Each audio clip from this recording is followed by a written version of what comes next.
Hoje nós vamos chegar, como está projetado ali, a nossa aula número 10. A nossa revista, o nosso tempo em Filipenses está se aproximando ao fim. E hoje nós vamos caminhar no capítulo 2, dos versículos 25 a 30. A continuação, na verdade, do mesmo assunto que foi tratado especialmente semana passada, mas na verdade desde o início do capítulo 2. O contexto é este. O contexto é o destaque por parte de Paulo de exemplos a serem seguidos. Lembrando que tudo isso Paulo está escrevendo para contribuir com o tema, assim, encurtado, né? Porque quando eu preguei em Filipenses, eu coloquei um tema bem mais elaborado, mas o tema encurtado aí de unidade na igreja. Por quê? Porque aquilo que nós vamos ver hoje, meus irmãos, quando não é vivido,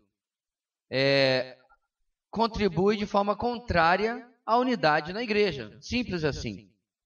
A unidade na igreja tem sido procurada ou buscada muitas vezes de maneiras artificiais, por assim dizer. As pessoas têm tentado criar unidade na igreja através de uma declaração de visão. Inclusive, nas 2 décadas teve essa moda. Pegaram uma coisa que fazem para a empresa e disseram, não, é bom aplicar na igreja também, porque isso vai trazer uma homogeneidade, uma unidade. Aí você entra em determinadas igrejas, lá tem visão, missão, e, enfim. Nada contra. A princípio, o problema, meus irmãos, que biblicamente não é isso. Ou não está aí o problema da falta de unidade. Em suma, desculpe ser até simplório, mas em suma o problema da falta de unidade é pecado. Não tem como você ficar adorando a pílula de que não é porque nós estamos precisando de mais planejamento, nós estamos precisando de mais estratégia. Você vai ter tudo isso, na verdade você vai estar só colocando uma camada de tinta dourada no pecado, se ele não for tratado, é claro, né? É por isso que Paulo está endereçando antídotos para com atitudes pecaminosas, que mesmo esta sendo a igreja, como a gente já viu nas outras semanas, que é muito cara a Paulo, muito querida a Paulo, e a quem ele tinha uma admiração, né, muito grande, ainda sendo uma igreja que precisava de uns puxãozinhos de orelha, ainda sendo uma igreja que precisava de uma sintonia fina, porque estava um tanto quanto dissonante do comportamento bíblico. Muito bem. Vamos começar então, irmãos, lendo o nosso texto. Filipenses 2, de 25 a 30. Aliás, me perdoem. Vamos começar, de fato, orando. Oremos. Deus querido, nós clamamos esta manhã para que Tu venhas nos abençoar e com Teu Espírito, ó Deus, levar nossas mentes e corações cativos ao entendimento e à obediência da Tua palavra. Ajuda-nos, ó Deus, a não olharmos, ó Pai, de forma descompromissada, não ouvirmos de forma descompromissada aquilo que a Tua palavra nos falará. Que nós possamos também, ó Deus, não voltar a nossa atenção para outro ou outros, mas olharmos para nós, olhar para mim e perceber, ó Deus, nesse texto, no exemplo que vai ser colocado aqui, em que precisamos desta confrontação e dessa mudança nas nossas vidas. É o que oramos em nome de Jesus. Amém. Agora sim, vamos ler juntos, irmãos, Filipenses 2, 25 a 30. Está projetado aí, então facilita, nós usamos a NVI. Vamos lá, juntos? Contudo, penso que será necessário enviar-lhes de volta Epafrodito, meu irmão, cooperador e companheiro de lutas, mensageiro que vocês enviaram para atender às minhas necessidades. Pois ele tem saudades de todos vocês e está angustiado, porque ficaram sabendo que ele esteve doente. De fato, ficou doente e quase morreu, mas Deus teve misericórdia dele, e não somente dele, mas também de mim, para que não tivesse tristeza sobre tristeza. Por isso, logo o enviarei, para que, quando o virem novamente, fiquem alegres e eu tenha menos tristeza. E peço que vocês o recebam no Senhor com grande alegria e honrem homens como este, porque ele quase morreu por amor à causa de Cristo, arriscando a vida para suprir a ajuda que vocês não me podiam dar. Muito bem, meus irmãos. Sempre nessa primeira página, nesta caixa azul, nós temos 3 objetivos simplificados para o nosso estudo. O primeiro objetivo sempre começa com o nosso entendimento, com a nosso aprendizado, que é o saber. O que nós desejamos saber na lição número 10? Cristãos que trabalham juntos alcançarão melhor êxito na obra do Mestre e mostram que são servos de Cristo ao se doar pessoalmente ao trabalho com outros. Então, como vocês viram no texto, baseado na vida de Epafrodito, Paulo vai ter principalmente esses 2 objetivos para que nós possamos compreender ainda mais o sentido de corpo, o sentido de unidade, de organismo que a igreja precisa ter. Deixa eu dar uma parada aqui, irmãos. Eu não sei se vocês lembram, mas eu destaquei alguns dias atrás como que isso é importante, como isso é relevante hoje, porque há algum tempo criou-se no meio evangélico uma mentalidade, copiando a mentalidade que nem é lá tanto assim entre os católicos, mas copiando a mentalidade católica em que alguém atende a uma missa, depois vai para sua casa e acabou, né? Mas mesmo lá, eu sei porque eu já fiz inclusive alguns serviços profissionais, algumas paróquias aqui, serviço de informática, você vê uma boa parcela daquele povo que tem um compromisso com aquela paróquia. Já no meio evangélico tem se criado o hábito de o camarada aluga uma loja, muito semelhante a que nós alugamos, põe um centro de cadeiras, um púlpito, um microfone e ripa na chulipa, como diz na minha terra. E acabou.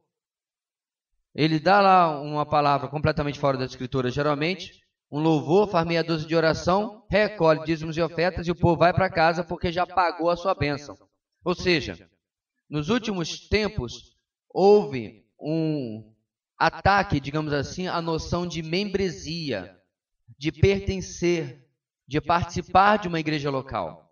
Eu gostaria de dizer, irmãos, que isso é só nas neopentecostais da vida, mas você quer ver como é que não é? Quantas vezes você encontra pessoas numa igreja batista que geralmente o camarada sai da igreja batista A, por algum motivo geográfico, às vezes até desentendimentos, acontece infelizmente, ele ia para outra igreja batista B.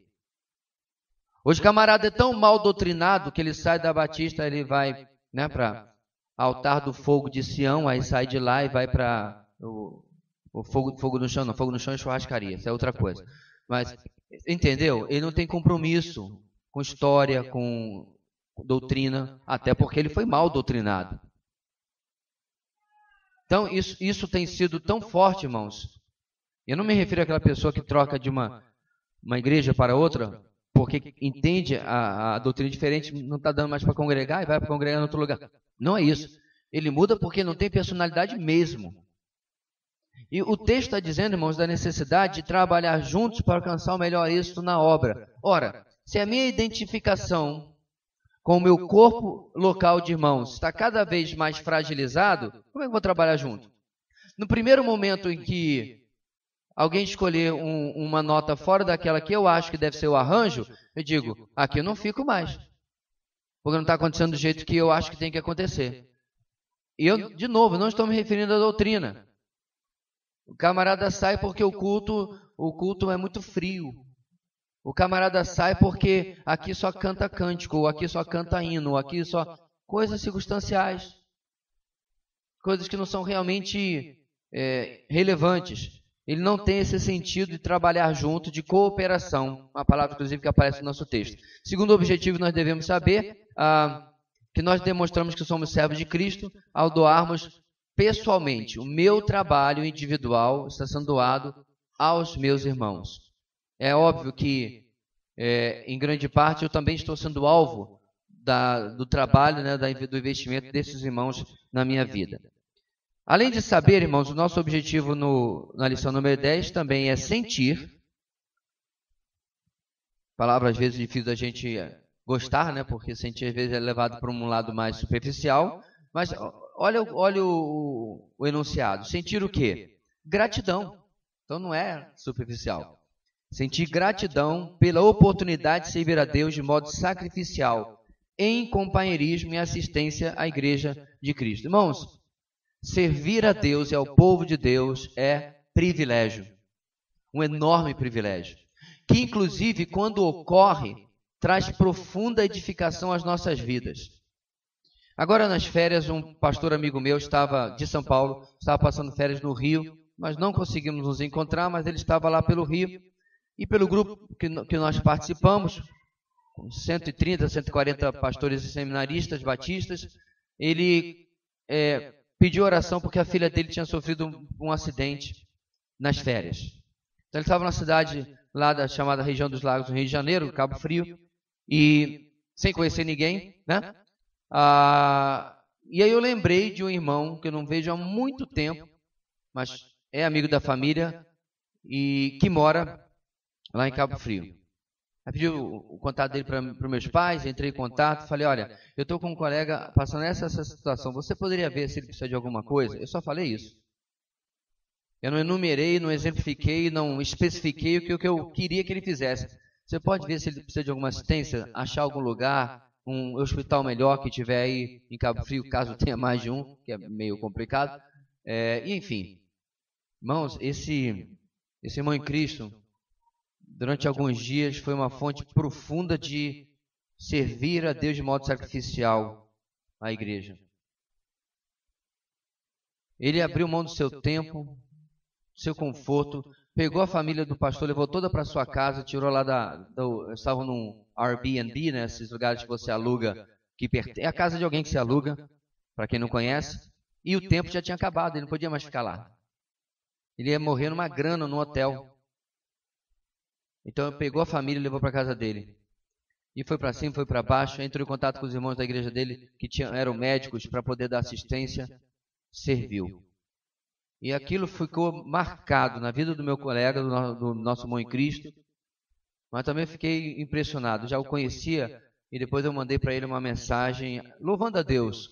Como, meus irmãos, a gente pode ter gratidão e ver irmãos que se desprendem, que saem da sua rota, que saem do seu caminho para atender a necessidade de outro, necessidade daquele que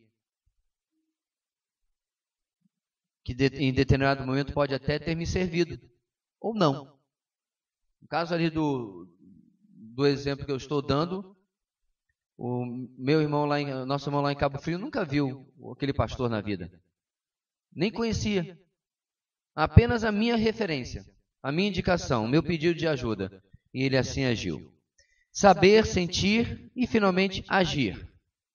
Agir promovendo a comunhão genuína, que se doa em serviço ao corpo de Cristo, sem querer em troca reconhecimento ou aplausos, mas fazendo tudo para a expansão do reino e glória de Deus. Perceba, meus irmãos, que no início do nosso enunciado aí, ele linka comunhão genuína com doação em serviço ao corpo de Cristo.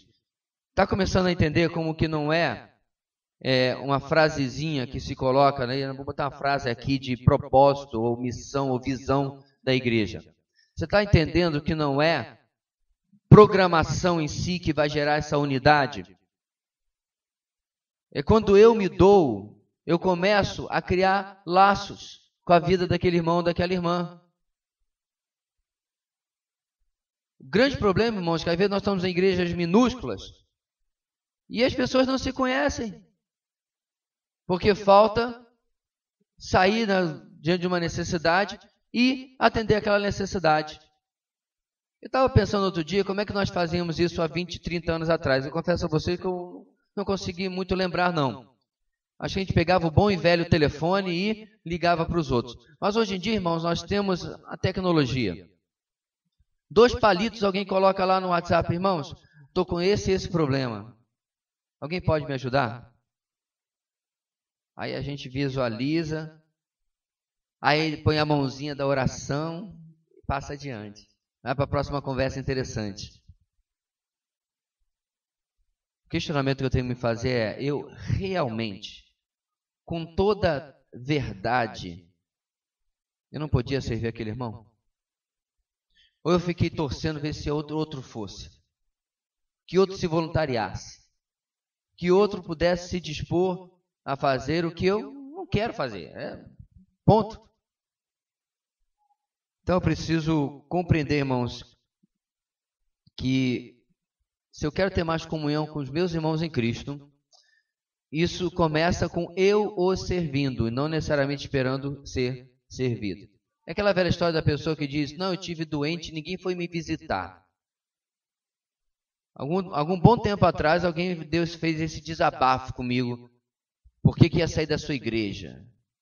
Que passei por uma fase difícil, o pastor não me visitou, os irmãos não foram lá.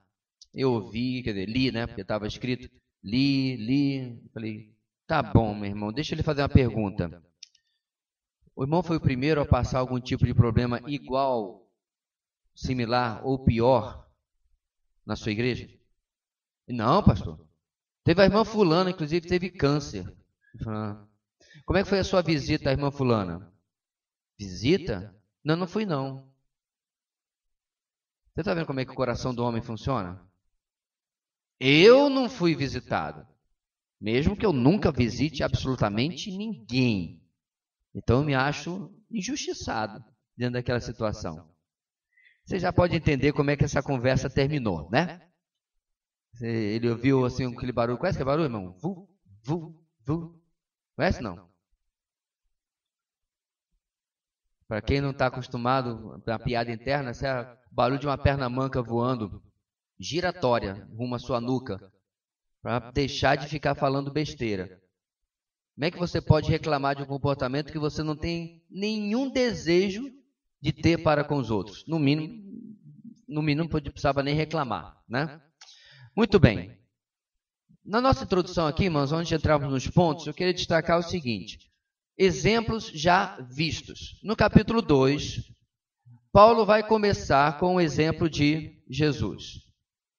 E talvez, para dar uma melhoradinha, digamos assim, uma vez que talvez as pessoas pudessem mencionar ou pensar assim: pois é, Paulo, mas eu sei que a gente tem que ser que nem ele, mas é Jesus, né? Então não dá para comparar.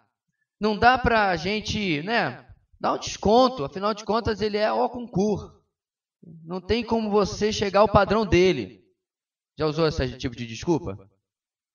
Paulo, esperto, o que ele faz? Não, mas peraí, não tem mais só Jesus, não.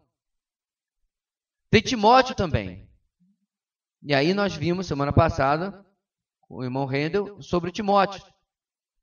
E aí, não satisfeito agora, uma vez que Timóteo, apesar que eles conheciam, não era tão próximo da igreja, ele cita agora no nosso texto, pronto, exemplo de hoje, Epafrodito. Epafrodito, cujo nome provavelmente é uma homenagem a Afrodite, a deusa greco-romana, né? Epafrodito é um líder daquela igreja. A revista até atribui a ele como pastor, pode ser um pastor, um presbítero da igreja. Eu não vejo necessariamente evidência no texto para afirmar categoricamente que ele seja algum tipo de oficial da igreja, né? Pastor, presbítero, diácono, qualquer coisa assim. Mas o fato é que ele é uma pessoa conhecida da igreja. Então, não é mais um exemplo de longe, não é mais um exemplo externo, um exemplo de dentro da igreja. Olha, inclusive, isso que eu estou exortando vocês a terem, a praticarem, vocês têm alguém no meio de vocês que é exemplo. E aqui, meus irmãos, já que a gente vai falar bastante sobre exemplo, eu tenho um questionamento, o maior questionamento que eu acho que deve ter na nossa lição de hoje, que é o seguinte: esses exemplos serão exemplos seguidos ou apenas exemplos sabidos? As pessoas vão contar testemunho dos Timóteos e Epafroditos da vida, ou eles vão servir de confrontação na minha vida para que eu mude, que eu imite o que eles estão falando. Por que eu estou dizendo isso, irmãos? Vocês concordam, para quem estudou a lição, né, para quem pôde estudar, porque uma parcela, infelizmente, não conseguiu o material, mas você concorda que Paulo poderia usar ele mesmo como exemplo das coisas que ele vai falar de Epafrodito? Eu acho que sim. Paulo era exemplo. Na verdade, até do que ele falou sobre Timóteo. Mas, de uma maneira correta, ele não usa a si mesmo como exemplo. Usa outros. Por que eu estou destacando isso, irmãos? Ora, mais do que Timóteo, mais do que Epafrodito, porque se converteu ao longo da implantação da igreja, aquela igreja já havia sido impactada pelo exemplo do próprio apóstolo Paulo. E ainda assim, precisava agora de um puxãozinho de orelha. Por que eu estou destacando isso, irmãos? É possível, preste bem atenção nesse revelamento aqui. Eis que te digo. É possível que você conviva com uma pessoa extremamente piedosa e não absorva absolutamente nada. O pastor já sabia disso, pois é, mas é bom repetir. Porque não passa por osmose. Você já cumprimentou alguém, abraçou e ficou com o perfume da pessoa? Né? O fulano está cheiroso, olha, né? Que bom que piedade fosse assim. Mas não é. Não pega pelo aperto de mão, pelo abraço.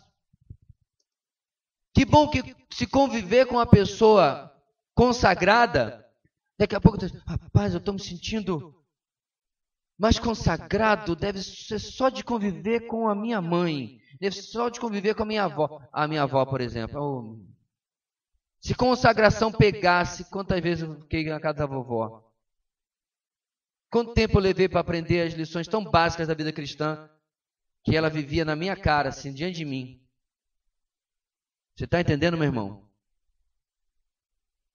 Você pode decorar Filipenses capítulo 2 e tudo aquilo que é exemplificado na vida do Senhor Jesus, de Timóteo e de Epafrodito, e não mudar um grama na sua vida. Porque requer de mim e de você decisão,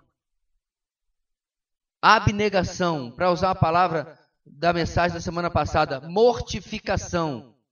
Eu só vou servir ao meu próximo se eu também morrer para mim mesmo. É o que Jesus exemplifica na sua vida. Tendo isso em mente, tá? Sem esquecer disso, vamos caminhar agora no primeiro ponto, que usa o versículo 25 como seu embasamento. Repetindo o texto: contudo, penso que será necessário enviar-lhes de volta Epafrodito, meu irmão, cooperador e companheiro de lutas, mensageiro que vocês enviaram para atender às minhas necessidades. Então, meus irmãos, o primeiro ponto está intitulado Servindo como verdadeiro companheiro em Cristo. Então, se eu quero, meus irmãos, fazer o serviço que serve a Deus, é o tema da nossa lição número 10, em primeiro lugar, eu tenho que ser esse verdadeiro companheiro em Cristo. Como que Epafrodito era descrito como esse verdadeiro companheiro?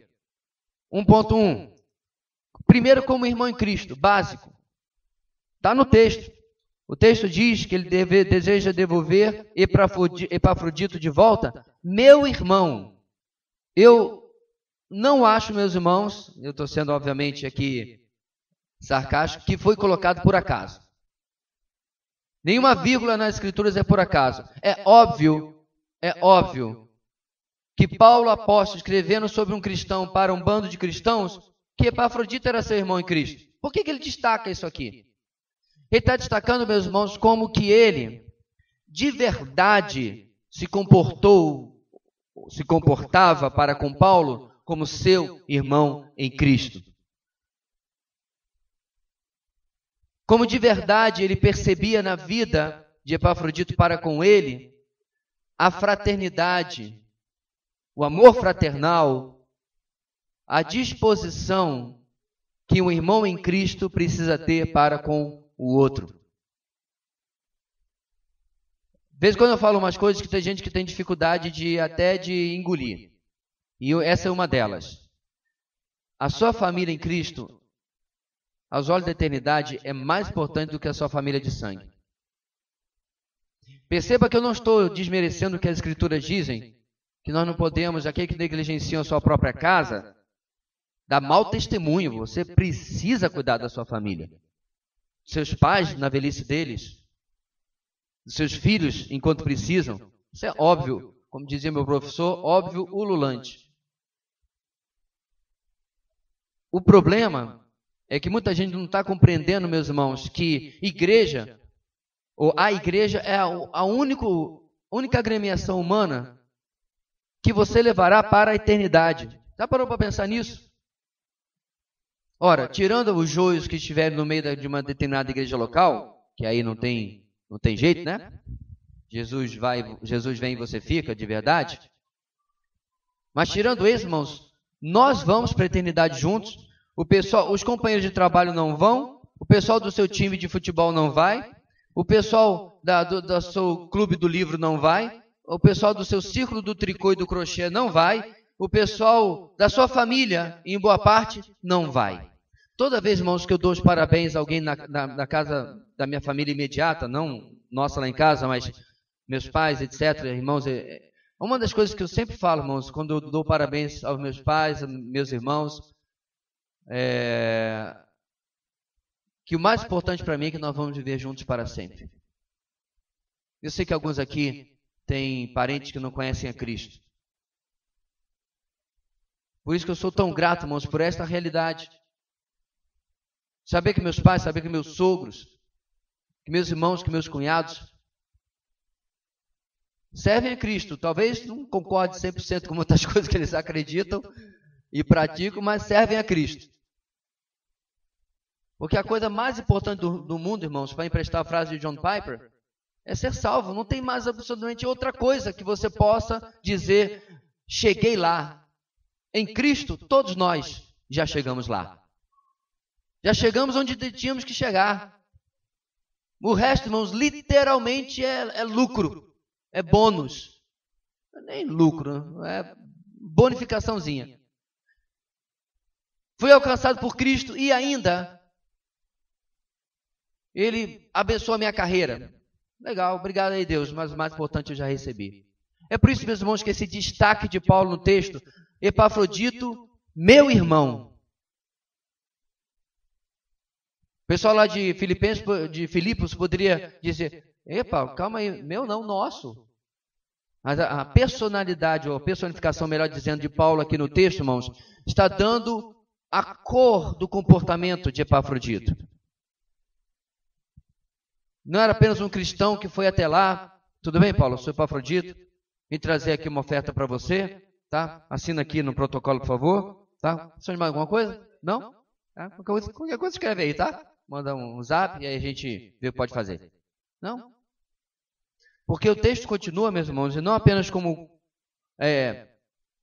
basicamente como um irmão em Cristo, mas o segundo ponto diz que ele era companheiro de trabalho. A palavra cooperador é literalmente aquele que trabalha junto.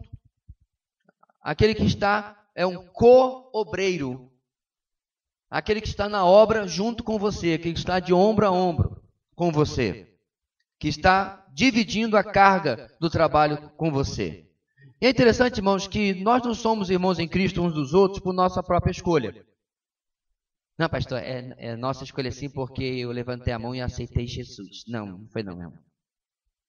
Você foi chamado pela graça de Deus para ser dele e, consequentemente, ser nosso irmão em Cristo. Agora, quando você passa para o ponto 2, o 1.2, não deveria ser uma escolha.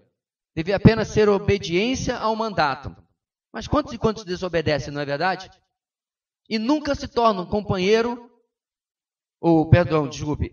cooperador do trabalho, companheiro do trabalho de ninguém. De absolutamente ninguém. E se tem uma coisa, meus irmãos, que eu aprendi com o pai desse camarada que está bem aqui. Sérgio uma vez estava na capela do seminário, trazendo um relatório de um trabalho de missões que a gente fazia no seminário, chamada do ministerial, esqueci agora, viagem ministerial. Fugiu o nome agora. Semana de ministério, pronto. Semana de ministério. Então, o seminário ficava um deserto, nós saímos para trabalhar nas mais diversas situações e contextos. E aí, quando voltava a semana, a gente ia dando testemunho para falar o que tinha passado lá, etc. Tal. E ele falou uma frase, irmãos, que eu já repeti para os irmãos, eu vou dizer: não existe desemprego na obra de Deus. Não existe. Se nós quiséssemos literalmente agora, tendo os recursos, mandar todo mundo para o campo missionário, nós íamos ser uma gota no balde da necessidade. Para não exagerar ainda mais, é uma gota no oceano. Vamos ficar só no balde, tá? É aquele balde grande de muitos litros, mas é só um balde. Uma gotinha nós íamos atender. Agora, se nós não somos chamados para sermos cooperadores da obra dessa maneira, nós precisamos compreender, irmãos, que isso não significa que não sejamos chamados. Eis aqui o ponto, meus irmãos, é que eu disse que não deveria ser por escolha, mas por obediência ao mandato.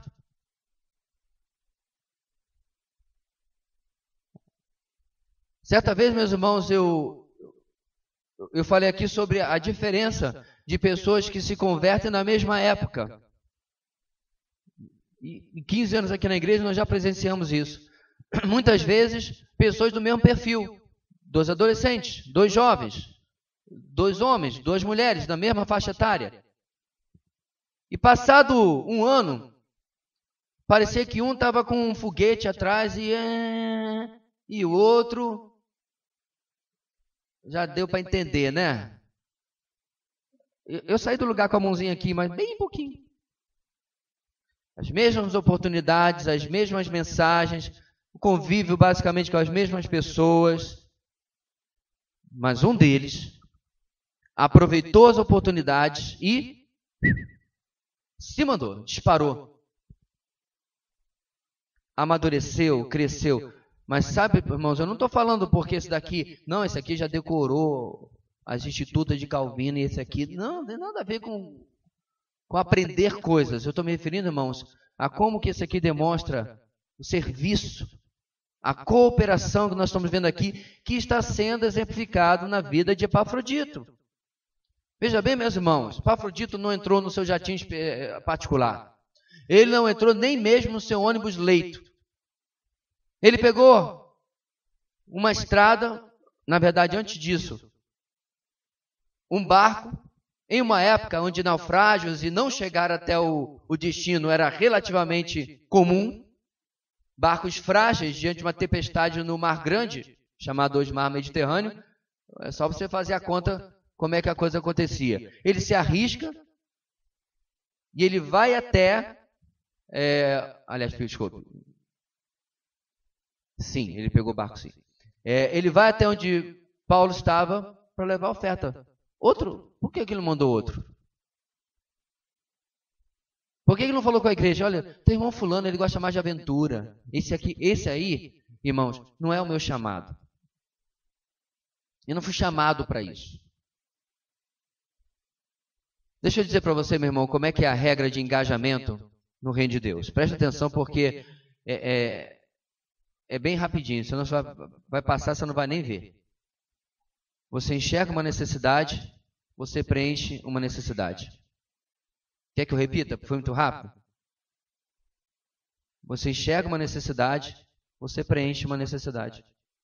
Essa é a regra de engajamento. Nós temos transformado a coisa num sentido diferente. A gente enxerga uma necessidade e vai perguntar ao pastor: o pastor precisa fazer tal coisa. Manda alguém fazer. Arranja alguém para fazer. Fato real, irmãos. Tem que o pastor Gideão, que com certeza deve ter ouvido uma dessas várias e várias vezes. Pastor, nossa igreja precisa... Desde que não seja eu que vá fazer, claro, mas precisamos fazer.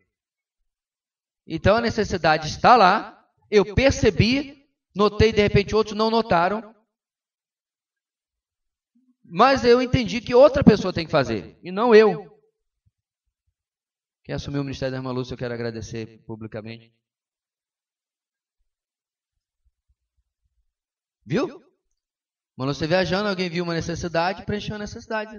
Não é simples, irmãos. Talvez seja simples quando se refere a apenas um copo d'água, mas Epafrodito me confronta, meus irmãos, como alguém que sai da sua zona de conforto.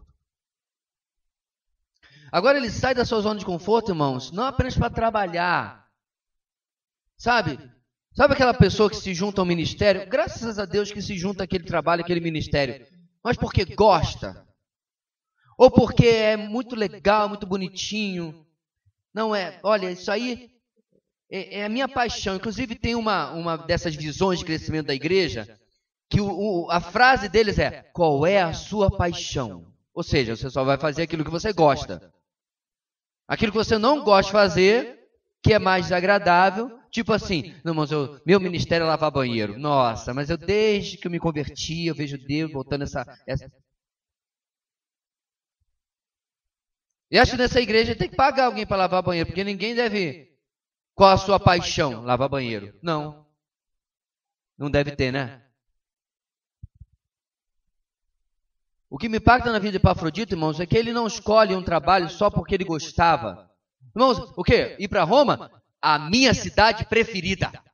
Vamos juntar as duas coisas. Eu levo a oferta de Paulo e faço um turismo. Eu não acho que Epafrodito tivesse esse perfil. Porque a próxima afirmação de Paulo sobre ele é que ele é companheiro de lutas. É o ponto 3 da sua, 1.3, aliás, da sua revista. Ou seja, meus irmãos, agora ele deu percebe com um aprofundamento, irmão em Cristo,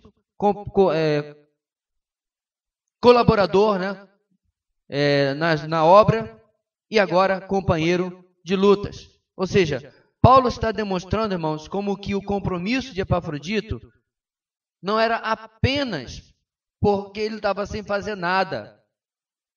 Não era apenas porque ele gostava de passear em Roma e era uma oportunidade. Mas porque ele realmente via uma necessidade e não se importava com aquilo que poderia trazer à sua vida.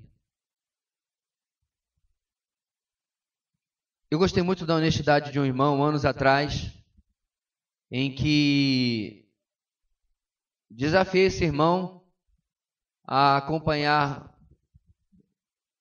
não era bem novo convertido, mas era uma pessoa que estava vindo de outra igreja, muita confusão doutrinária, eu o desafiei a acompanhar. E esse irmão, com muito jeitinho, agradeceu e tal, pastor, mas eu vou ser completamente sincero com o senhor. Eu tenho muita paciência para ensinar a gente, não. Eu falei, meu irmão, obrigado pela sua honestidade, mas eu tenho uma péssima notícia para o irmão. Jesus nunca perguntou se alguém gostava ou deixava de gostar, se tinha aptidão, se tinha queda para coisa. Ele deixa claro que nosso papel é fazer discípulos e ensiná-los. Você não pode ser um mestre por excelência, você pode até não ser, inclusive, capaz de fazer aquilo que os professores da EBD estão fazendo aqui, junto comigo, ok? Você pode até não ser o seu perfil. Mas do 1 a 1, passar diante daquilo que você recebeu, em lugar de trancafiar dentro de si, passar adiante, eu não vejo alternativa, opção nas Escrituras. Não vejo. E eu conversei isso com ele. Por quê, irmãos? Porque muitas vezes você vai ser chamado para fazer coisas que são difíceis. Agora, veja bem, a gente está analisando isso aqui num contexto, queridos, em que não há perseguição no Brasil. Aquilo, na vida de Paulo, que Epafrodito estava se juntando, era muito complicado. Era arriscado. Vai que desse uma doida lá no magistrado que estava analisando o caso de Paulo. Vai que alguém levantasse um falso testemunho contra Epafrodito, ele, olha, esse camarada que está vindo aqui auxiliar o prisioneiro Paulo, Eu acho que ele é perigoso também, é da mesma seita, esteja preso também. E lá se ia a liberdade de Paulo, de Epafrodito, por estar associado a essa figura pública perigosa, como era o apóstolo Paulo, né? Perigosíssima. Ou seja, Paulo coloca para nós, irmãos, o exemplo, para nós hoje, no século 21, um exemplo que deveria muito nos constranger.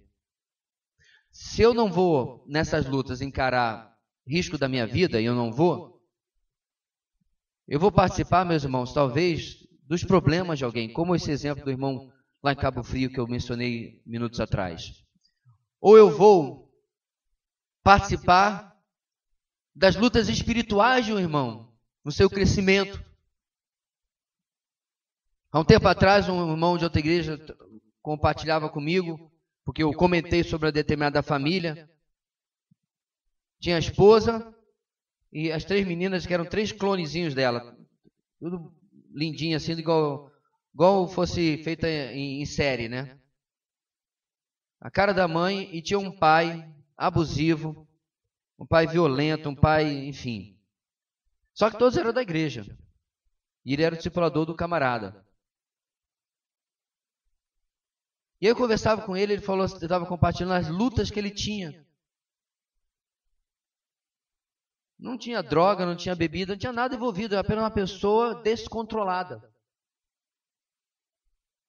E ele falou que a única coisa que deu jeito nele, uma vez que o temor a Deus simplesmente não estava funcionando, porque ele não estava entendendo o que é o temor a Deus. Aí ele falou assim, olha, da próxima vez que nós soubermos de alguma coisa, alguma altercação na sua casa, se a sua esposa não for, eu vou à delegacia dar parte. O discipulador falou para ele. O problema da polícia, ele teve medo. Porque ele já tinha tido um BO uma vez, anos anteriores, antes de conhecer a igreja. E eu não sei qual foi o final dessa história, meus irmãos, mas esse irmão em Cristo, esse discipulador, ele compartilhava comigo a luta que era, às vezes, às 3 da manhã, receber um telefonema porque ele estava lá gritando em casa, quebrando as coisas. De novo, não tinha droga, não tinha álcool, não tinha nada envolvido. Um homem descontrolado. E que detalhe, não era pequenininho não. Até que o discipulador era meio no top dele, mas se fosse eu, era capaz... Isso é aquelas cenas que eu queria um dublê. Quando ele viesse, eu falei, opa, peraí. Cédric, vem cá rapidinho, dublê. O cara maior, né? 3 da manhã. Quantas vezes ele teve que perder a noite com a sua família para atender aquela família? Se nós queremos, irmãos, realmente servir como verdadeiro companheiro em Cristo, nós precisamos, irmãos, sair da nossa zona de conforto. Precisamos sair daquele cronograma e daquele esquema de vida que eu coloquei para mim. Com agendas e com horários e que, fora disso, de jeito nenhum. Estou fora. E me envolver, meus irmãos, com as vidas. Me envolver mesmo com pessoas que eu não tenho lá tanta intimidade assim. Vou fazer algumas aplicações a mais aqui, irmãos, nesse nosso primeiro ponto. Qual tem sido o seu nível de envolvimento com a obra de Deus? Como falei agora há pouco, meus irmãos, não há desemprego. Não há superlotação. Não tem gente empurrando com o ombro para ver se consegue fazer. Certa vez eu fui numa secretaria de Estado aqui, uns 17 a 20 anos atrás, assim, cheguei em Boa Vista, e eu fui numa sala que me indicaram. A sala tinha mais ou menos como daqui até a câmera e ali a parede, desse tamanho. Dentro tinha 12, 13 servidores. Fazendo adivinha o quê? Absolutamente nada. Cabide de emprego. Não, irmãos, a obra de Deus não é cabide de emprego. Não vai ter necessidade de ociosidade, Porque tem muito para se fazer. Nós estamos, inclusive, aqui na igreja, através usando os nossos grupos de vida, nós estamos no Maio Evangelístico. Se você vem dizendo, pastor, irmão, eu não sei bem o que fazer aqui na igreja, seus problemas acabaram. Porque o objetivo que foi colocado o trabalho deste mês, ou que pode inclusive continuar depois, é que você tivesse, com a ajuda dos seus irmãos, a possibilidade de fazer o contato com aquele alvo evangelístico, com aquela pessoa que você vem, depende, já vem convidando para ir no grupo de vida há um tempão e nunca consegue. Ou seja, oportunidade de se envolver com a obra de Deus. Até porque, meus irmãos, chega um limite, não chegamos lá. Tem áreas aqui na igreja que estão subpopuladas, viu? Não chegamos lá, mas chega um ponto numa igreja local, a não ser que seja aquela igreja que vive inventando moda, inventando coisa para ocupar os outros, né? Mas chega um ponto numa igreja local em que não tem mais aonde você se encaixar para fazer alguma coisa. O louvor já está com 30 pessoas, já tem 40 pessoas no ministério infantil, já tem 70 no ministério de missões, e você começa a olhar papo de menina, já tem gente lá, até a irmã Terezinha está envolvida, não tem mais como. E aí você vê que aqui não tem aonde eu... Mas continua, meus irmãos, não havendo desemprego. Porque o primeiro e maior envolvimento com a obra de Deus é a proclamação do Evangelho. Não tem para onde. Até inclusive se você está até aqui de trabalho na sua igreja local. Você canta, dança, sapateia, faz malabarismo, mas ainda assim você tem que obedecer ao ID de Jesus. Não é alternativa. Outra pergunta, irmãos. Qual tem sido a sua expectativa com a sua vida para com a obra de Deus? Eu estou me referindo ao futuro. Já viu aquele pessoal, também virou moda nos últimos anos, o cara te chama lá, o chefe, o gerente, o pessoal da RH, aonde você se vê em nossa empresa nos próximos 5 anos? Ele está avaliando se você é uma pessoa de visão, uma pessoa ambiciosa, né? Ou se você está, não, próximos 5 anos eu quero estar exatamente onde eu estou, atrás do balcão, fazendo meu feijãozinho com arroz ali, sabe? Não quero nem ser visto, você cobra que muito anda, leva a paulada na cabeça, deixa eu no meu cantinho. Ele provavelmente vai dizer assim, realmente você não é material para promoção. Você não é material para crescer aqui na empresa. Tá. Agora, irmãos, não somos uma empresa, nem de perto, nem de longe.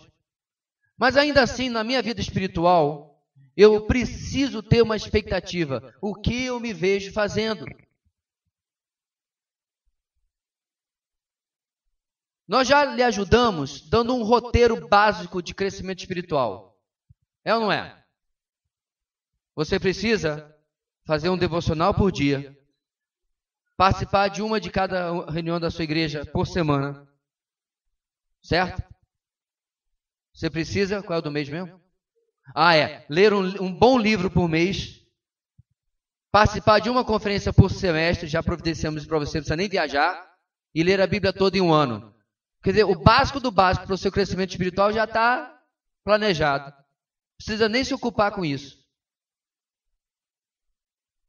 Mas tem muito mais que você precisa se ocupar. De novo, aonde você se enxerga espiritualmente, onde você se enxerga ministerialmente em 5 anos.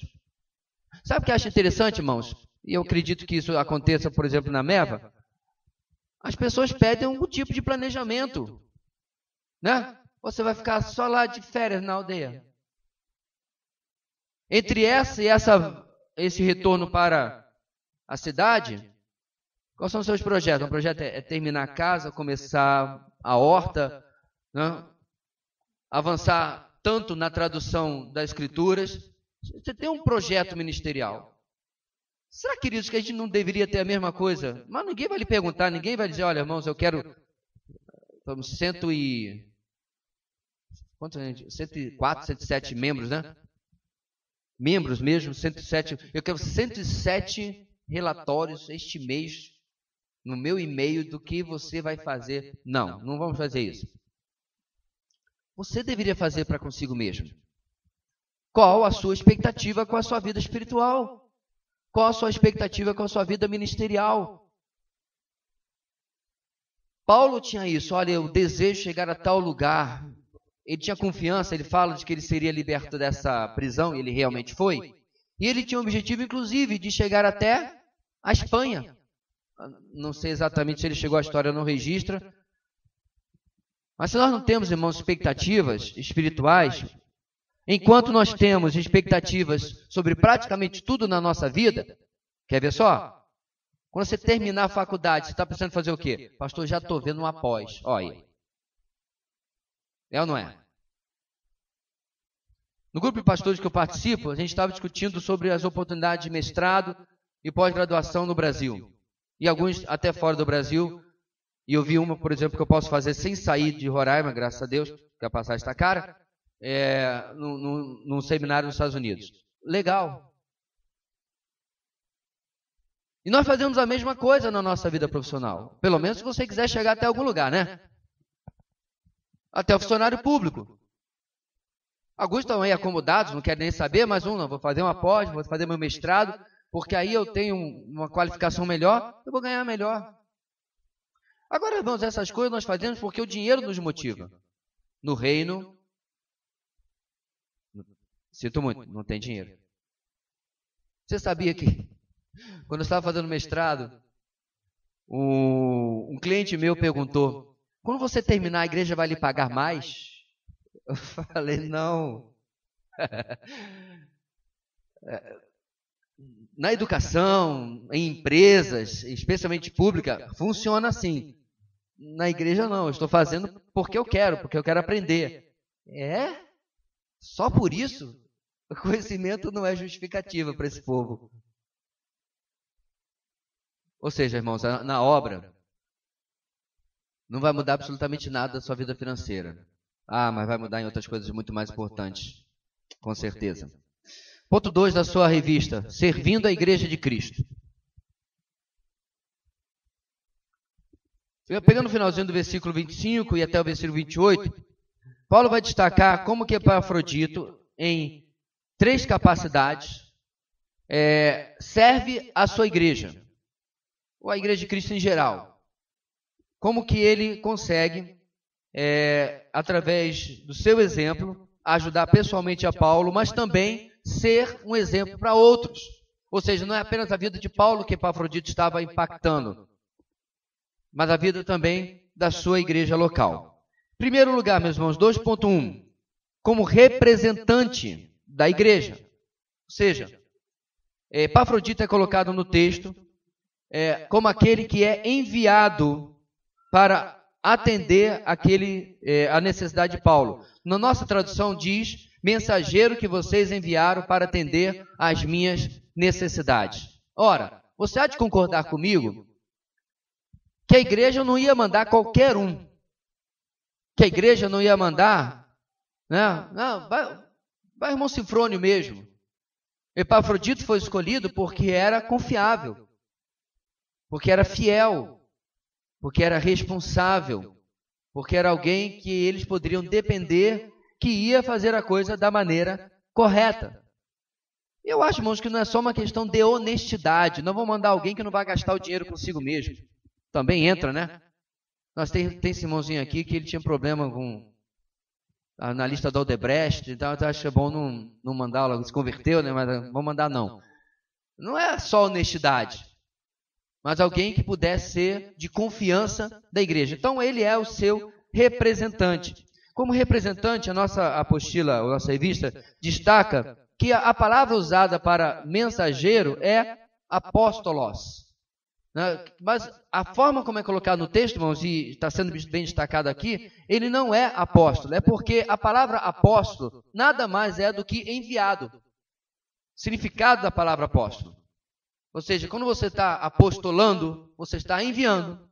Eu sei que o termo não existe em português. Ou seja, a igreja pega um termo normal do dia a dia e dá um significado técnico para ele, ok? E isso se aplica aos apóstolos, ok? No nosso contexto, tanto isso é verdade que você não encontra sequer uma tradução, verifiquei algumas, que coloque a palavra apóstolo no versículo número 25, tá? Então ele é enviado dessa forma, como alguém que representa a igreja, tal e qual os apóstolos eram representantes de Cristo. Segunda coisa interessante nesse texto, irmãos, é que ele usa também a palavra da onde vem liturgia. Na versão revista atualizada, isso foi traduzido como auxiliar, certo? Mensageiro e auxiliar.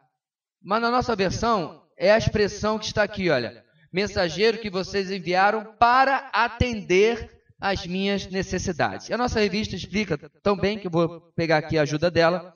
O termo auxiliar no original é derivado da palavra liturgia. Indica um serviço oficial e sagrado prestado por Epafrodito e pela igreja a Paulo e ao próprio Deus. A ação da igreja foi um ato religioso, uma verdadeira oferenda, um sacrifício agradável a Deus. A palavra liturgia está sendo, nós acostumamos a usá-la no nosso contexto moderno, irmãos, com estilo de culto, ordem de culto, modo de culto, não é isso? A gente está acostumado.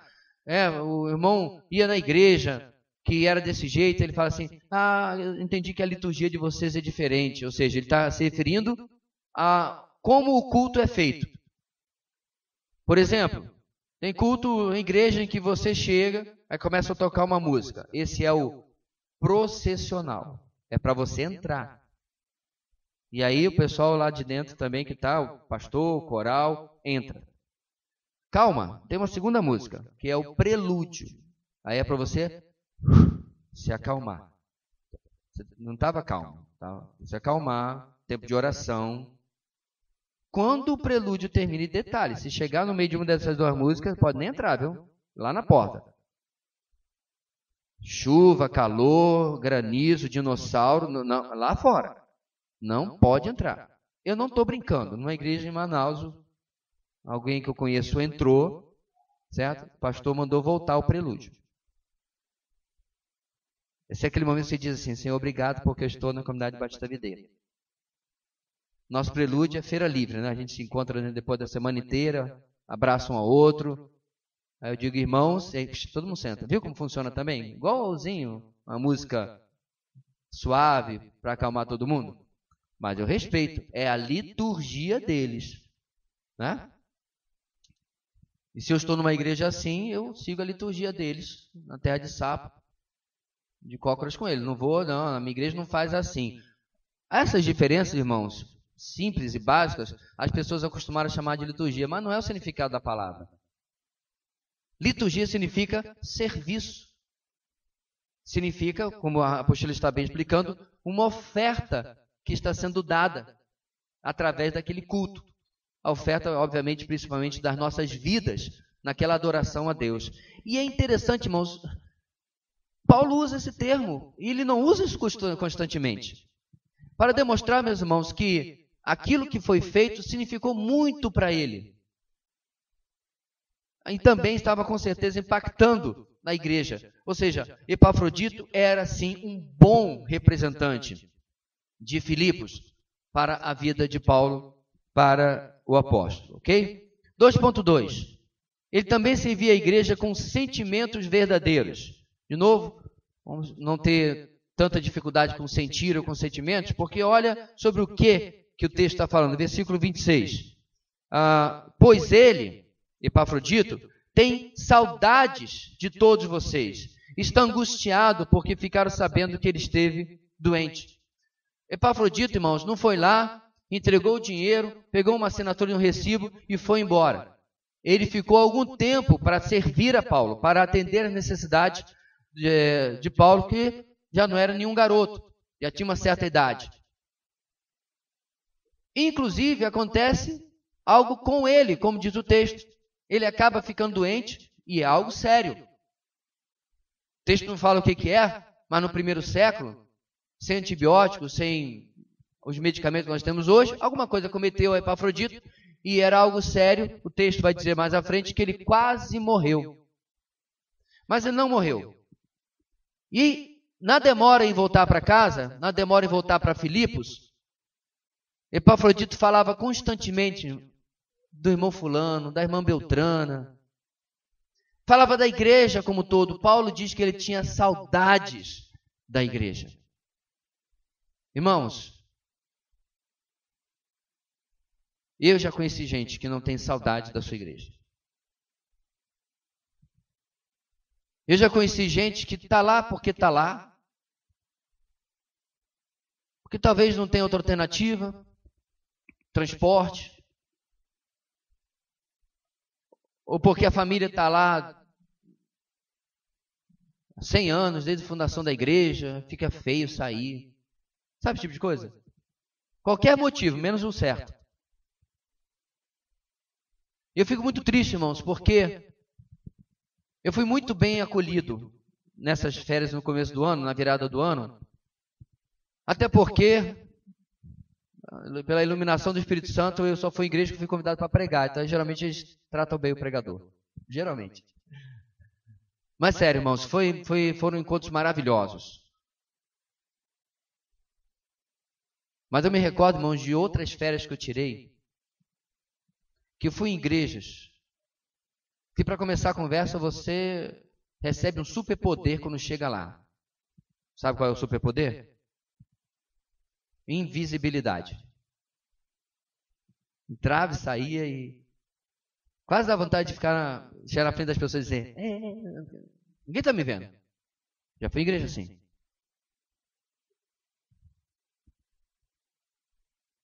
Eu já fui em igreja, meus irmãos, em que depois de 10 minutos daquilo que a pessoa chamava de sermão, eu peguei o texto e começava a fazer o meu próprio, porque era mais útil do que ouvir o que eu estava ouvindo. Sabe o que dava, meus irmãos? Saudade da minha igreja. Eu não estou fazendo aqui, meus irmãos, uma comparação barata de que aqui é o suprassumo do melhor do mundo e que eu fui nesse tal e tal lugar. Por exemplo, nessas últimas viagens agora, nas igrejas que eu fui, naquele momento eu realmente não lembrei que não estava na minha igreja. Não estava lá naquelas igrejas que eu fui agora, nessas últimas férias, diferente da anterior que eu mencionei, e fiquei, estou aqui, mas queria tanto estar lá no culto, lá na videira. Porque eram boas igrejas, que tinham seriedade com a palavra de Deus, e tinha um culto e um louvor, uma adoração cristocêntrica, e uma mensagem, uma doutrina que eles defendiam, que eu via seriedade. Mas eu lembrava, poxa, o culto está começando lá em Boa Vista. E eu lembrava dos irmãos. Mas por que isso acontece, meus irmãos? Porque apesar de muitas dificuldades, porque a igreja, o ministério, que não tiver, alguma coisa está meio errada esse trem aí. Está meio estranho. Nós temos, irmãos, nos 15 anos, e a maioria menos que isso, é claro, ou nos anos que temos caminhado, desenvolvido boa parte disso aqui que nós estamos vendo no texto. Mas é algo que nós precisamos zelar. Você que não pôde ir no passeio terça-feira, não pôde participar da comunhão, do batismo, você ficou em casa de boa? Ou se lamentou profundamente as circunstâncias que lhe impediram de ir?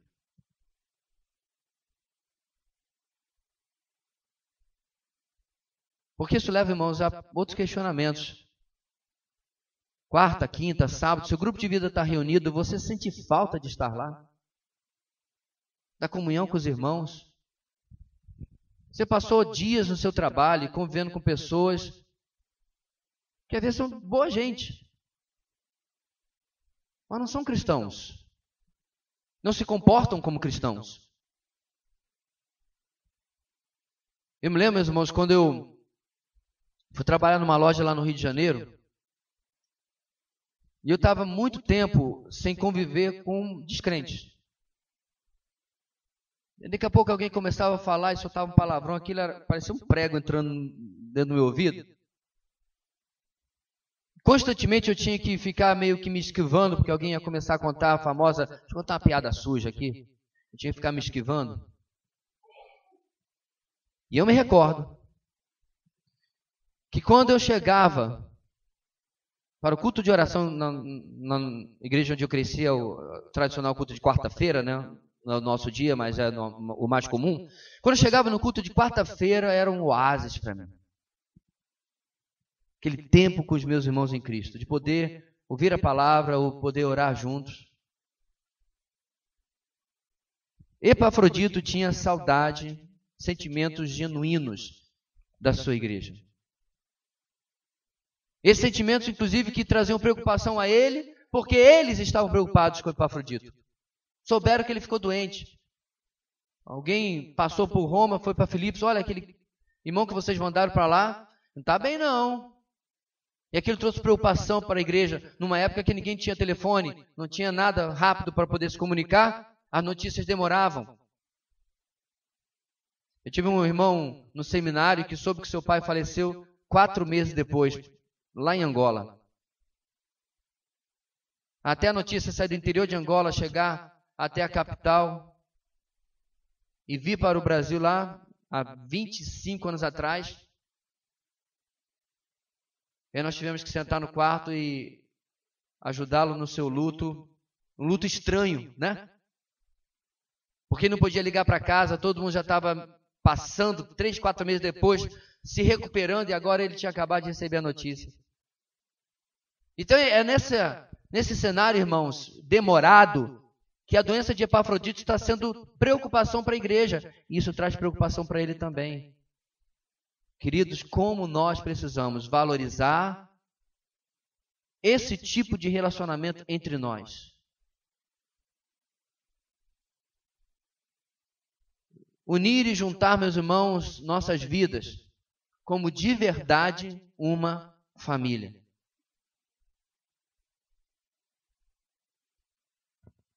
(2.3) Mas ele também servia a igreja como alguém que trazia alegria. Em que contexto ele está falando isso, irmãos? Porque quando ele esteve doente, quase morreu, a recuperação dele foi alívio para Paulo e com certeza alívio para os filipenses também. Agora é interessante, irmãos, que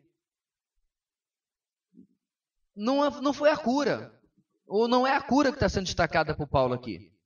Nós ficamos alegres porque Deus operou um grande milagre e salvou a vida do nosso filho. Não. A alegria que Paulo destaca aqui, irmãos, é pela própria vida de Epafrodito. Não é porque ele foi curado, mas porque foi ele que foi devolvido diante da perspectiva de morte. Foi ele que, não morrendo e permanecendo, Deus trouxe grande alegria àquela igreja. Agora veja bem, meus irmãos. Nos milhões e milhões de cristãos, ou até mesmo nos milhares com os quais você convive, é óbvio que cada um tem a sua peculiaridade, é diferente um do outro, sem dúvida nenhuma. Porém, será que nós temos aquela faixa de cristãos em nosso relacionamento que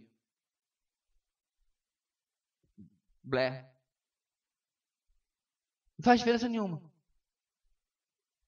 Hã? Glóbulos brancos?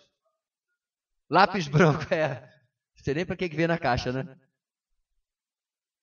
Ah, pastor, o senhor está falando assim de um irmão em Cristo. É, irmão, mas tem crente que não fede nem cheira. Se fedesse, pelo menos a gente ia perceber e ia tratar do problema do irmão. Mas nem cheiro bom tem. Ele não impacta a vida de ninguém. Agora, a pergunta que eu tenho que fazer é, eu sou esse tipo de pessoa? Eu, saindo de uma situação dessa, de quase morte, né? Como é que tá? Como é que tá o jovem? Esse rapaz vai ou não vai?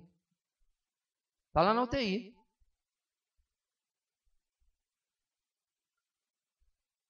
E aí não vai. Vai, não vai, mas não vai. Deus trouxe de volta, né? Aí a pessoa, eu assim, não, recuperou. Ah, tá bom. Tem jogo hoje? Já morreu o assunto, porque não faz diferença.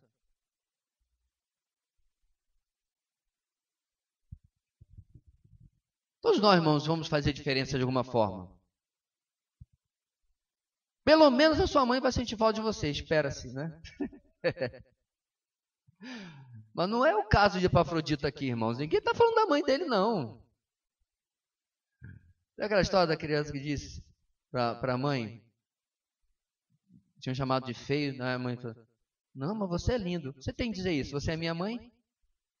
Então, pelo menos a mãe, o pai, né? Tal. Mas não é o caso, irmãos, aqui. A igreja se alegrou com a recuperação desse irmão. Ele de verdade estava tocando vidas naquela igreja. Ele de verdade estava impactando as pessoas. Ele não estava ocupando espaço. Mas ele estava, irmãos, se envolvendo, servindo.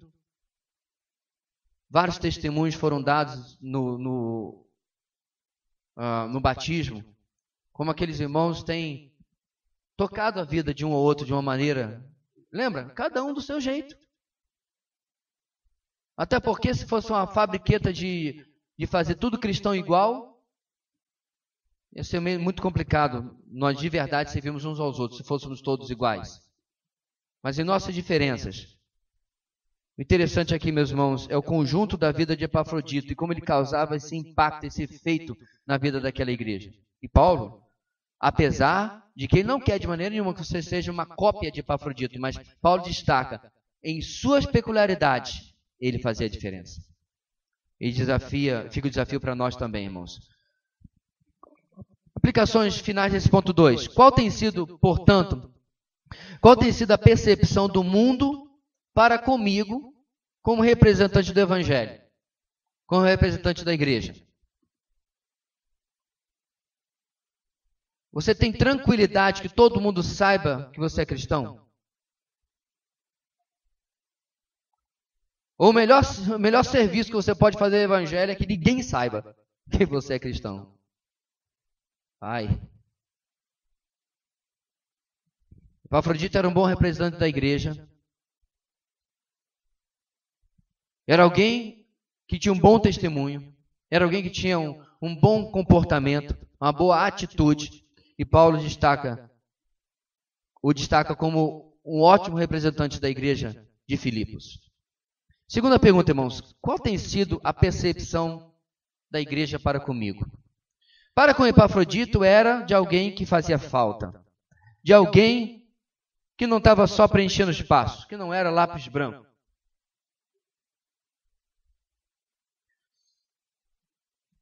Até deve ter só serventia lápis branco, você não vinha na caixa, né? Mas só não descobri qual é. Ou seja, de repente, esse tem sido o problema de alguém aqui. Você tem serventia. Você, para começar, meu irmão, você tem dons. Não, pastor, não tenho não. Tem. Não é o assunto aqui, não vamos dar aula de dons, mas você tem, nem que seja um. O grande problema é se você está usando. Mas esqueça o seu dom. Viu uma necessidade? Preencha a necessidade. Especialmente quando se refere a tocar a vida de pessoas de alguma maneira. Para terminar, meus irmãos, versículo 29 e 30, Paulo vai destacar, meus irmãos, que tudo isso que ele vem falando de Epafrodito se justifica porque ele servia de modo sacrificial. Nós já destacamos que esse aqui é um cenário bem peculiar de perseguição. Por associar-se a Paulo, talvez Epafrodito poderia perder a própria liberdade. Mas será que então esse exemplo sacrificial tem alguma coisa que pode impactar a minha vida no Brasil de 2018? No mundo moderno? Bem, pelo menos no mundo moderno desse lado do globo, né? Porque em outros lugares do globo a coisa está feia. Então, num país com total liberdade, existe serviço sacrificial ainda?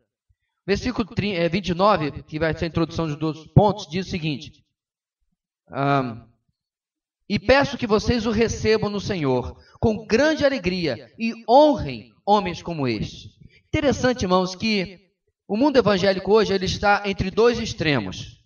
Eu explico. Vamos falar do extremo mais fácil de se perceber. A idolatria de personalidade. É a idolatria de personalidades vivas e mortas. É aquela ideia que se cria de que fulano, né, esse homem do passado, ele levitava um palmo do chão, não suava, ele sempre cheirava bem, nunca fez nada de errado. E o pessoal meio que endeusa determinadas pessoas. Acontece. Acontece dos vivos também. Isso é verdade. É mais comum em igrejas neopentecostais. Onde o pastor lá, o apóstolo, sei lá quem é intocável. Pode falar nada dele, nunca erra. Sabia disso não? Ai de você se chegar e dizer assim, olha, eu discordo. Ou então, o senhor não acha que isso está errado, que deveria ser assim? A coisa fica feia. Porque ele é autoridade única, máxima e inquestionável. Esse é um extremo. Mas você sabia, irmãos, que tem um outro extremo que acontece em muita igreja? Eu sei disso. Porque colegas já compartilharam. E porque em determinados momentos eu já vivi isso também. Alguém me questionou uma vez se eu ligava para me chamarem de pastor. Eu falei, não ligo. Mas chamar ou deixar de chamar é relativo na intenção da pessoa. Eu explico. Eu já ouvi pessoas que só faltaram dizer pastor, doutor, reverendo, joveci, mas tinham um profundo desprezo pela minha pessoa. Parece aquele pessoal do Planalto, né? Vossa Excelência é um mentecapto, mas é Vossa Excelência. Vossa Excelência não presta para pisar o chão, mas é Vossa Excelência, né? Entendeu? Sua Excelência lá. Aquela formalidade, põe o pastor na frente, mas tem nenhum respeito pelo irmão. Eu já conheci um monte de gente que me chama pelo nome, mas tem um profundo respeito e até, pela graça de Deus, admiração. Nesse extremo aqui, meus irmãos, está... E eu quero dizer isso porque eu não vejo isso na nossa igreja mais. Como está sendo gravado, eu acredito que outras pessoas vão ouvir. Um comportamento que tem transformado o pastorado em uma profissão de risco. Especialmente na Igreja Batista, por causa da padroeira. Alguém conhece a padroeira da Igreja Batista ou não? Nossa Senhora da Democracia. Eu já vi igrejas onde a autoridade do pastor, a autoridade espiritual, bíblica, teológica, ficou em segundo plano, porque a Assembleia votou diferente. A igreja onde eu cresci, a Assembleia votou que toda a mensagem do culto à noite seria evangelística. O Espírito Santo não tinha nada que falar nisso, porque já tinha decidido.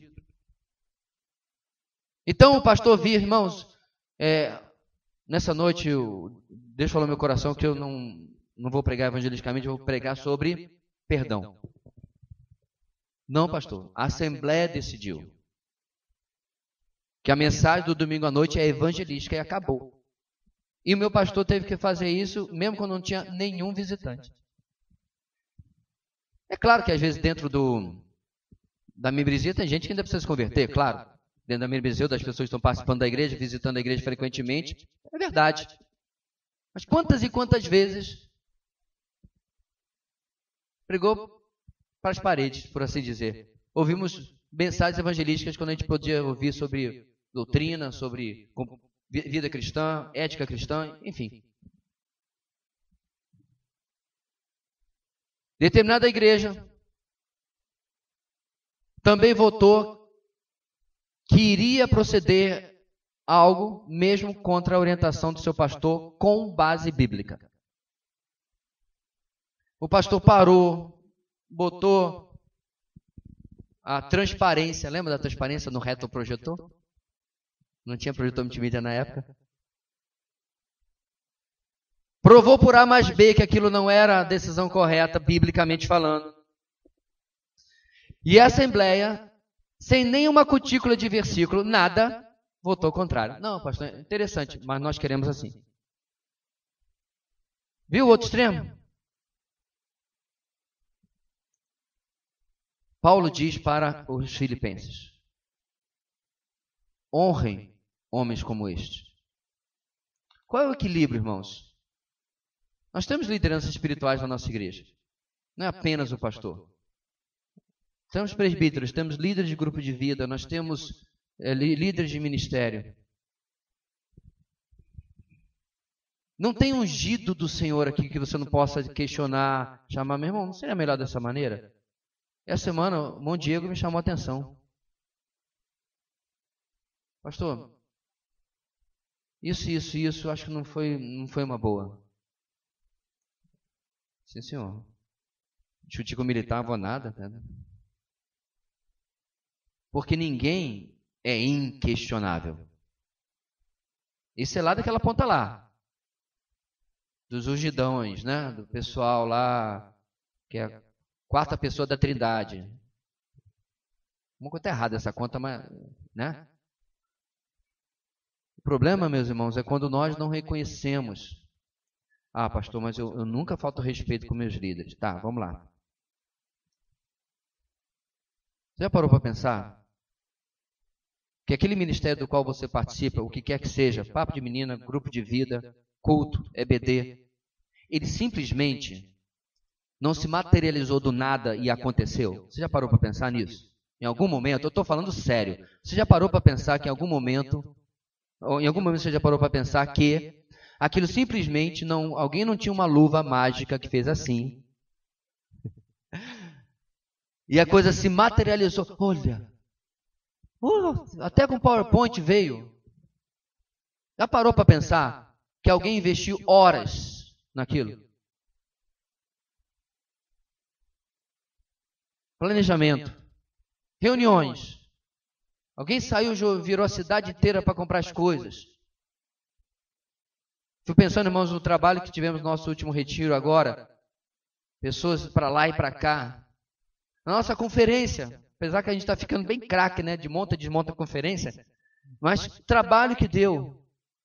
Aí você é desafiado aí você diz, então, eu estava querendo ir, mas esse evento que foi avisado há 6 meses, eu estou sem dinheiro. Estou podendo me inscrever. 6 meses avisado só. 6 meses que pessoas já começaram a ver preletor, ver isso, ver aquilo, né? Então, sabe esse culto que vai ter? Pois é, mas 7:30 da noite, vai que faz sol ou não? Sabe, meus irmãos, eu achei muito interessante que que o irmão Vini, né, ainda vai ser ordenado, mas, enfim, que o irmão Vini falou, mesmo em tom até de certa brincadeira, porque não existe tal expressão nas Escrituras, sobre o ministério da presença.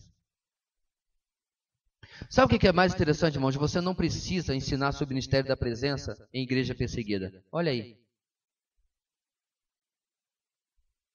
David Platt, no seu livro Radical, ele conta de irmãos nossos que chegaram para ouvir a instrução da palavra.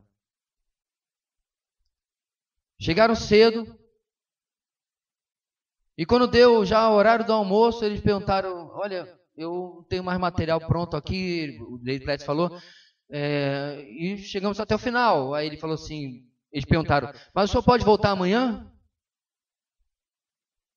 Aí ele, tá, ok, então continuamos amanhã. E David Platt perguntou, quando é que vocês querem começar? O mais cedo possível. Quando ele chega lá, aquela multidão de irmãos já estavam esperando por ele. E ele começou. Chegou ao final também do seu material, eles continuaram a fazer perguntas. Quando chegou já de noite, ele esgotado, disse, irmãos, tem condição de continuar.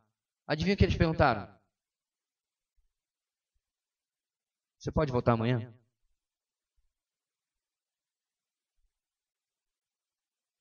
Quando eu era adolescente, irmãos, eu comecei a ler livros sobre a perseguição da igreja.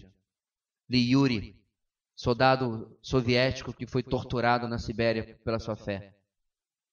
Obviamente que eu li O Contrabandista de Deus.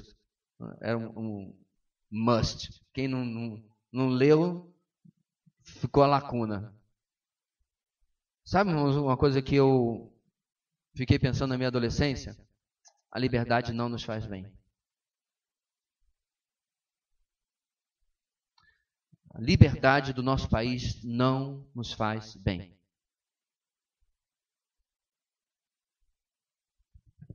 Nossos músculos espirituais estão não exercitados. Ao ponto de que quando acontece alguma coisa que não tem nada a ver com perseguição, aquilo que inclusive Paulo avisa que vai vir, revistam-se de toda a armadura de Deus para que possam resistir no dia mau. Ele avisa que esse dia vai vir. Ele não diz, revistam-se no caso de. Ele diz, vai vir. Se revista antes. Então, quando esse dia mau aparece, e não tem nada a ver com perseguição, um diagnóstico, um probleminha de relacionamento, um problemão de relacionamento, alguma situação profissional, financeira, a minha vida entra em espiral descendente de cauda, porque eu não consigo lidar com aquilo. Porque, acabei de falar, a nossa liberdade não nos faz bem. É só olhar para a história, meus irmãos. Até Constantino, a igreja crescia aos borbolhões. Você matava um cristão, surgiam 3 no lugar. A falsa conversão de Constantino foi a pior coisa que poderia ter acontecido na história da igreja. Porque a liberdade que ele ocasionou atrapalhou o crescimento da igreja, atrapalhou a pureza da igreja. Não que não houvesse problemas antes, tinha inclusive heresias no 2º século. Mas a heresia, o erro, ele era rapidamente endereçado e a perseguição ajudava a igreja também a não ter falsos convertidos, falsos cristãos no seu meio. Epafrodito, meus irmãos, é reconhecido como esse homem e a razão dele é simples. Versículo 30, o 3.1 vai dizer, olha o 30, porque ele quase morreu por amor à causa de Cristo. Eis aí o problema da nossa identificação com o texto. Alguém aqui já quase morreu pela causa de Cristo? É possível. Mas é provável que seja 1, 2 ou 3 do nosso meio que alguma coisa inesperada aconteceu. Eu nunca quase morri por absolutamente nada, quanto mais pela causa de Cristo. Nunca tive nem perto. Sei nem qual é a sensação do, agora vai. Não foi. Mas nós conhecemos, irmãos. Nós conhecemos testemunhos de gente que já tinha na sua cabeça entregado o Espírito. Dessa não escapa. E Deus o livrou por diversas situações, inclusive, especialmente para poder usá-lo. E Epafrodito, meus irmãos, marca a nossa vida exatamente por esse compromisso tão radical. E Paulo diz, não é por minha causa, não é por causa de vocês, é por causa de Cristo. O texto também diz que ele fez isso arriscando a vida para suprir a ajuda que vocês não me podiam dar. Só ele foi a Roma. A ajuda que ele se refere aqui não é mais o dinheiro, mas o serviço pessoal dele, a presença dele para com Paulo, já o ancião. E aí o último ponto da nossa lição, por causa dos irmãos em Cristo. Então, ou seja, ele servia a Cristo e servia aos irmãos em Cristo. Meus amados, se nós não temos perseguição, eu e você precisamos descobrir como servir de uma maneira sacrificial. Deixa eu colocar de outra maneira. O verdadeiro serviço cristão não tem valor enquanto não me custa alguma coisa.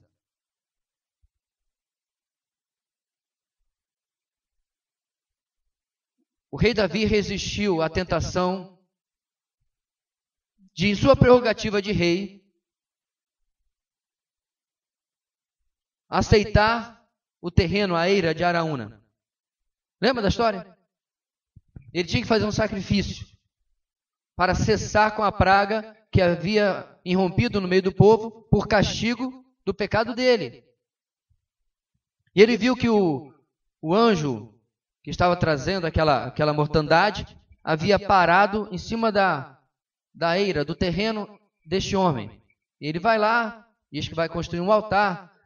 A tradição até diz que é ali que depois do tempo teria sido construído, não sei se procede, mas enfim, ele quer comprar a propriedade de Araúna. O que Araúna faz? Não, meu rei é teu. Davi era profundamente admirado, meus irmãos, pelos seus súditos. Qual a resposta de Davi, meus irmãos?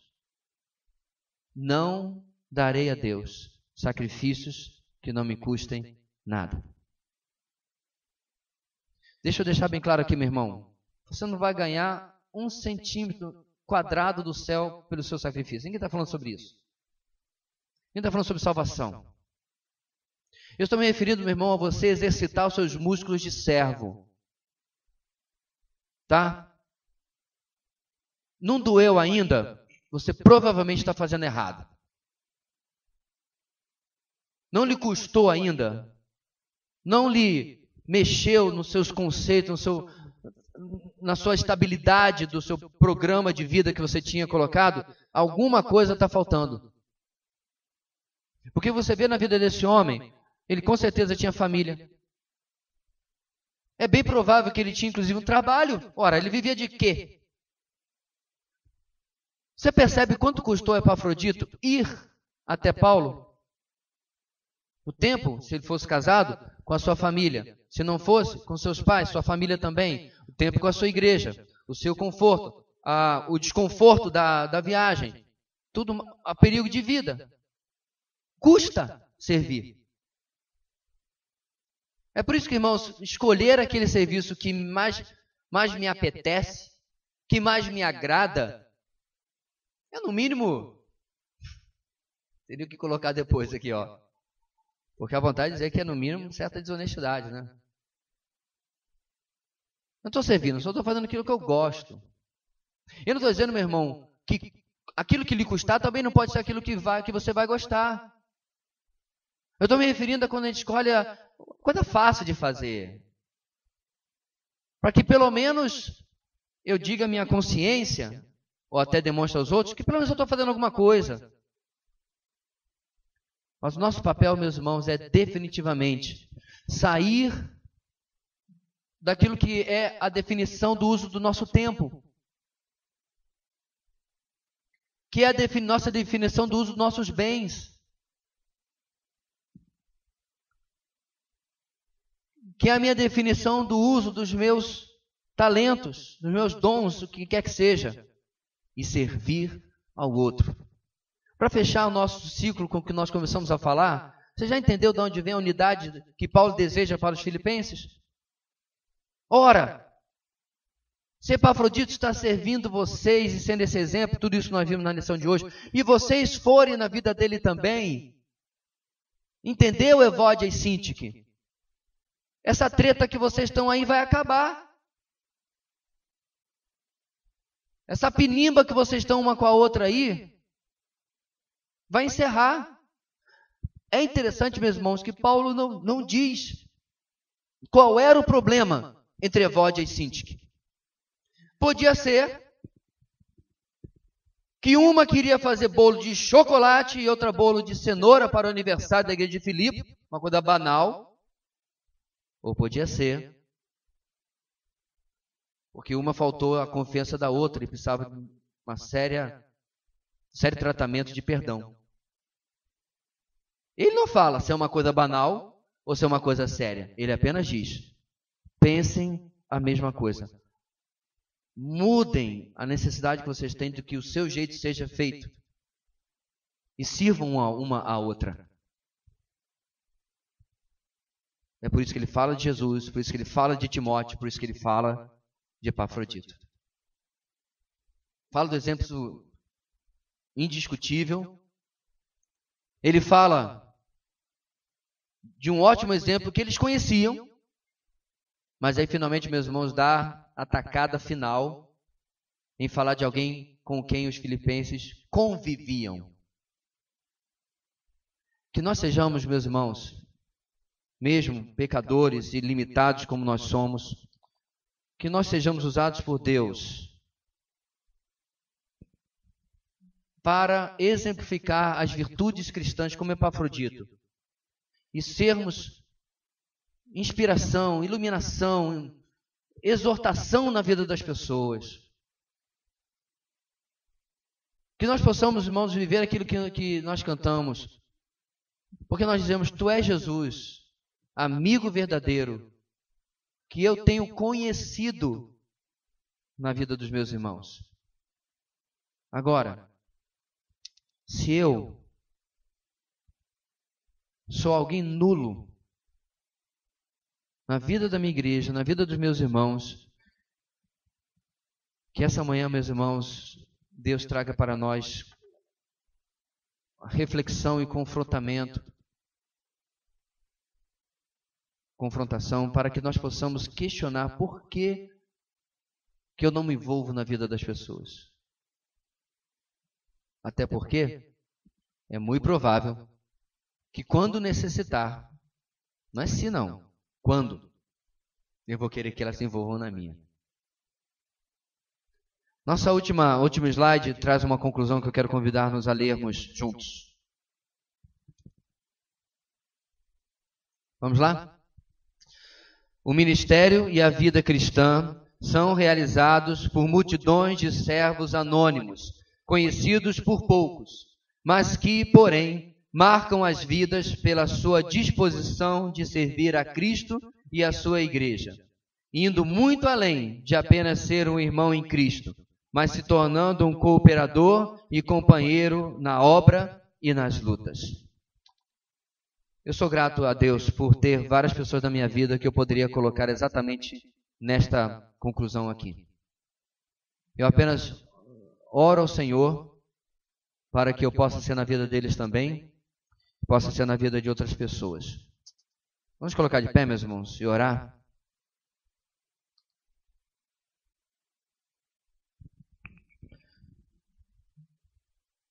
Deus querido, nós necessitamos de arrependimento, provavelmente. Não apenas, ó Deus, de compreensão e entendimento. Mas se a nossa atitude tem sido contrária àquela que a Tua palavra destaca, exemplificando a vida deste servo, o qual nós temos absoluta certeza que tinha defeitos, que era um pecador, mas que ainda assim se torna um exemplo, um modelo para a sua igreja, para a própria vida do apóstolo Paulo. Mas que nós possamos então, ó Deus, ser confrontados com este exemplo e olharmos para nossas vidas. E que nesse exato instante, se ainda não fizemos, possamos, ó Deus, tomar resoluções diante da Tua presença, de mudança no nosso foco. Se por acaso eu estou concentrado apenas em mim, ou no máximo naqueles da minha casa, ou muitas vezes nem neles, eu posso, ó Deus, ter já esta mudança e também a mudança na igreja na qual o Senhor tem nos colocado. Muito obrigado, Deus, pela Tua palavra nesta manhã. Obrigado, Deus, pela forma como ela mexe com algo tão difícil que é sair de onde estou para servir. E que possa a Tua palavra voltar com frutos para o Senhor. É o que nós oramos em nome de Jesus. Amém.